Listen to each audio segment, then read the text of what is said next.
Okay, so welcome to another RQF Unit 1 past paper question, and as we can see this time we're looking at potential energy.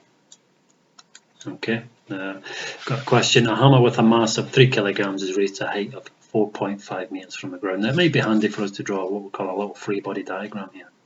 Okay, so we've got a hammer which has got a mass of 3 kilograms.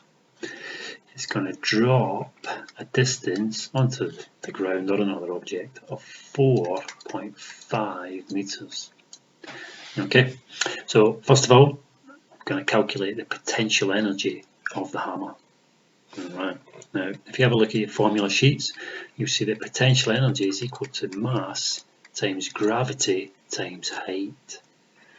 Okay, now the mass that we're dealing with is 3 kilograms. The G represents the gravitational constant, and the value we use for that is 9.81. Okay, so the key is there, it's a constant, that'll never change. And then the height is equal to 4.5. Okay, so we've got a quick calculation. Potential energy will give us a value of 132.4 joules. Right, so don't forget we've got our units for energy here. Okay, now so that's a nice easy 3 marks for us for that. We've got our formula, we'll put our calculation, we've got our answer, we've got the appropriate units. So what we're going to do now is we're going to concentrate on the next part, which is calculating the velocity of the hammer as it hits the ground. So we know if we let this thing fall, it's going to start moving, it'll gather pace. When it hits the ground, what velocity is it going to be moving at? And to do that, what we need to do is think about our conservation of energy. Okay, so conservation of energy means potential energy is equal to kinetic energy. Okay, so what we're saying here is this value that we've got up here is equal to the value of the kinetic energy of this object. Now if you again refer to your formula sheets, what we'll see is potential energy is equal to half mv squared.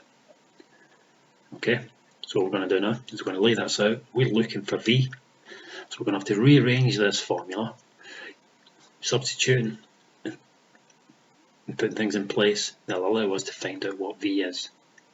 Okay, so what we'll do is we'll take our value, which is 132.4, and that's going to equal half mv squared.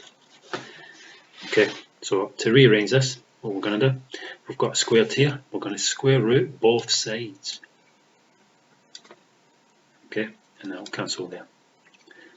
And the square root will cancel as well. So what we've got is we've got half mv, that's what will be left. So what we're actually looking for is v, so we're going to have to take this half m. Now on this side of the calculation, it's a multiply. So when we come onto this side, we divide both sides by half m. We'll divide that side by half m. So what we've got here is cancelling this, so v is going to equal the square root of 132.4 divided by half times our mass, which is the same as we used in the first part, so half times 3. So v is going to equal 9.40, I've rounded that up, meters per second.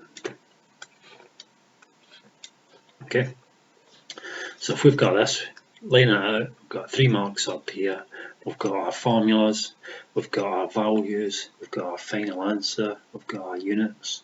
So if we're looking at another 3 marks here, 6 marks for that. Very simple, very easy. So have a little practice of the ones in your workbook and let me know if you've got any problems.